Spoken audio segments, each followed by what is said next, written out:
આવો મનશે બેન આ જો છોકરા મેગી ખાઈશ તો બનાવું છું એટલે આ વખતે નાસ્તામાં શું છે નવરાત્રીના લાવો 2100 ઉઘરાવે અને નાસ્તામાં કાંઈ લેવાનું ન હોય કાં તો ફાફડા જલેબી કરી નાખે ગોઢા માણે ભાવે ને એટલે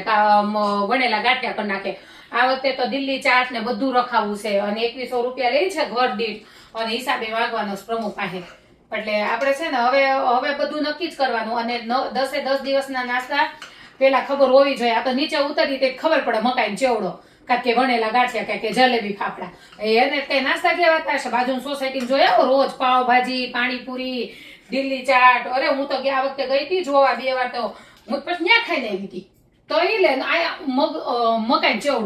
મકાઈ ચેવડા હું ખાવું દિલ્હી ચાટ ને આઈસ્ક્રીમ ને કેટલું બાજુ સોસાયટી વાળા રાખે અને તો 1500 ઉઘરાવ્યા હતા ને આપણે 2100 દીધા હતા આ વખતે તો નક્કી જ છે એને કઈ કે તમારે રાખવું તો અત્યારથી નાસ્તાના લિસ્ટ કરી આવો ને પછી ઉઘરાવજો પૈસા હા એમ જ કરવું છે કંચન માસીને કહી દેજો હા તે તમે જાઓ ઘરે હમણાં એટલે બેહો આવજો ચા મૂકું હા હું ચા જ મૂકતી હતી ત્યાં તમે આવ્યા તે બેહો ઘડી બેહો